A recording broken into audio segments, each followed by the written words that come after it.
Hello प्यारे बच्चों, आप सभी का स्वागत है आपके अपने YouTube channel the crazy board पर। तो प्यारे बच्चों, आज हम इस वीडियो में प्रश्नावली 3.3 के प्रश्न संख्या 1 को हल करेंगे। तो प्यारे बच्चों, प्रश्न संख्या 1 है, निम्न रैखिक समीकरण युग्म को प्रतिस्थापन विधि से हल कीजिए। तो यहाँ पे जो है हमको समीकरण युग्म दिया गया है और इसको हमको हल करना है प्रतिस्थापन विधि से। तो आइए हम इस प्रश्न को हल करते हैं। प्रश्न अपन यहाँ पे कॉपी पे लिख लिए हैं।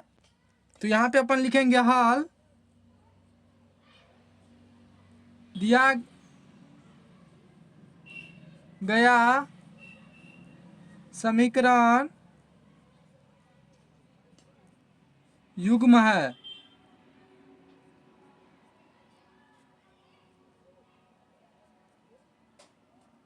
पहला समीकरण कौन है? पहला है x प्लस वाई। इसको अपन बराबर क्या है? 14। इसको अपन समीकरण 1 मान लेते हैं। दूसरा समीकरण है x माइनस वाई बराबर 4। क्या है? x माइनस वाई बराबर 4। इसको अपन समीकरण 2 मान लेंगे। यानी हमको दो समीकरण दिया गया है, पहले को समीकरण 1 और दूसरे को समीकरण 2 मान लेंगे। उनके बाद जो है अपन लिखेंगे समीकरण 1 से, समीकरण 1 से, या आप समीकरण 2 से भी लिख सकते हैं। तो समीकरण 1 से जो है आप x और y में से किसी एक का वैल्यू निकाल के आप उसको जो है समीकरण 2 में पुट कर दीजिए। तो यहाँ पे क्या है? x प्लस वाई बराबर 14। तो x प्लस वाई बराबर आप क्या लिख सकते हैं? 14, या x बराबर क्या हो जाएगा? 14 माइनस वाई। अब ये जो x बराबर 14 माइनस वाई आया, तो इस x के वैल्यू को अपन समीकरण 2 में पुट कर देंगे। तो यहाँ पे लिखेंगे समीकरण 2 में x का मान रखने पर समीकरण 2 कितना है? समीकरण 2 है x माइनस वाई बराबर 4। यहाँ पे अपन x का वैल्यू रखेंगे तो x का वैल्यू है 14 माइनस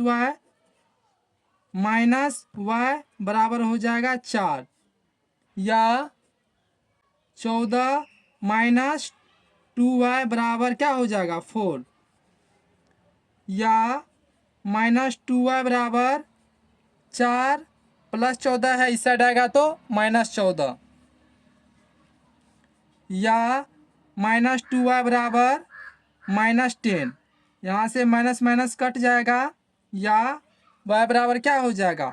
10/2, 2 पंचा 10, इसीलिए y बराबर आपका हो गया 5। तो y का वैल्यू कितना निकल गया? 5।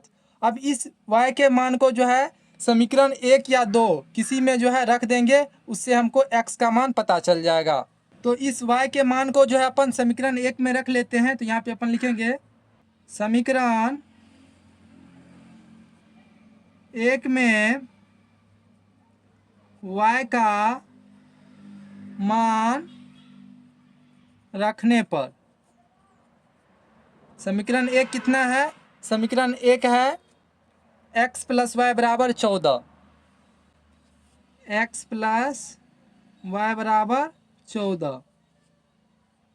इसमें जो है y का वैल्यू रखिए 5, तो क्या हो जाएगा? x प्लस वाई की जगह 5 बराबर हो जाएगा 14, या x बराबर 14 प्लस 5 है तो हो जाएगा -5। इसीलिए x बराबर आपको कितना हो जाएगा? 14 माइनस 5 करेंगे तो ये हो जाएगा 9, और y बराबर कितना निकला हमको? y बराबर निकला 5, y बराबर लिखेंगे 5, x बराबर 9 और y बराबर 5, यही आंसर हो जाएगा। इसी तरह से अब हम दूसरे प्रश्न को हल करेंगे। दूसरा समीकरण युग्म है s माइनस टी बराबर 3, s/3 प्लस t/2 बराबर 6। तो प्यारे बच्चों, इसको आइए हल करते हैं। तो यहाँ पे अपन समीकरण लिख लिए हैं, उसी तरह से इसको भी हल करेंगे। यहाँ पे लिखेंगे दिया गया समीकरण युग्म है s माइनस टी बराबर 3। इसको अपन समीकरण 1 मान लेते हैं, और दूसरा है s/3 प्लस t/2 बराबर 6, इसको अपन समीकरण 2 मान लेते हैं। अब समीकरण 1 से क्या करेंगे, s या t किसी एक का वैल्यू निकाल लेंगे और उसको जो है समीकरण 2 में पुट कर देंगे। तो समीकरण 1 से क्या लिखेंगे, s माइनस टी बराबर 3, या s बराबर क्या लिख सकते हैं, 3 प्लस टी। अब इस s के वैल्यू को समीकरण 2 में रख देंगे। तो यहाँ पे लिखेंगे समीकरण 2 में s का मान रखने पर, तो समीकरण 2 कितना है, s/3 प्लस t/2 बराबर 6।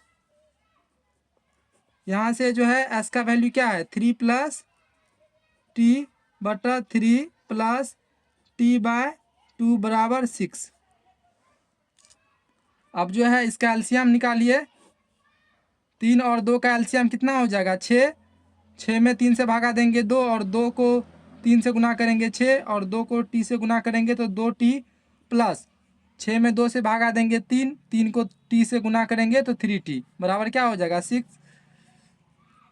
अब क्या हो जाएगा, 6 प्लस 2t प्लस 3t, ये हो जाएगा 5t बराबर 6। इस साइड भागा में है, इस साइड आएगा तो गुना में, या 6 प्लस 5t बराबर क्या हो जाएगा, 6 को 6 से गुना करेंगे 36, या 5t बराबर क्या हो जाएगा, 36 माइनस 6, क्योंकि ये यहाँ पे प्लस में है,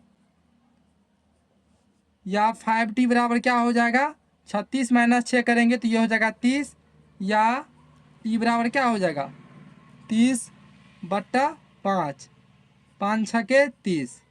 इसीलिए t बराबर कितना आ गया, ये आ गया 6। अब इस t के मान को जो है समीकरण 1 में रख देंगे, वहाँ से जो है s का वैल्यू आ जाएगा। तो यहाँ पे अपन लिखेंगे समीकरण 1 में t का मान रखने पर, समीकरण 1 कितना है, तो समीकरण 1 है s माइनस टी बराबर 3। तो यहाँ पे अपन लिखेंगे s माइनस टी बराबर 3, या s माइनस टी का वैल्यू कितना आया, तो यहाँ पे आप देख सकते हैं टी का जो मान आया वो आया 6। तो यहाँ पर जो है हम टी के जगह लिख देंगे 6 बराबर 3, या s बराबर क्या हो जाएगा, 3 प्लस 6, इसीलिए s बराबर हो गया 9, और t बराबर कितना आया, t बराबर हो गया 6। यही आंसर हो जाएगा। इसी तरह से हम तीसरे प्रश्न को भी हल करेंगे, लेकिन तीसरा प्रश्न थोड़ा अलग है। तो प्यारे बच्चों, इस वीडियो को हम यहीं पे ख़त्म करते हैं, क्योंकि वीडियो बहुत लंबा हो जाएगा। तो हमको उम्मीद है कि आप प्रतिस्थापन विधि से समीकरण को हल करने के लिए सीख गए होंगे। तो मिलते हैं अगले वीडियो में, तब तक के लिए आप पढ़ाई करते रहिए। अगर आप कक्षा 10 में है तो हमारे चैनल को भी ज़रूर सब्सक्राइब कर लीजिए। Thank you for watching this video. जय हिंद प्यारे बच्चों।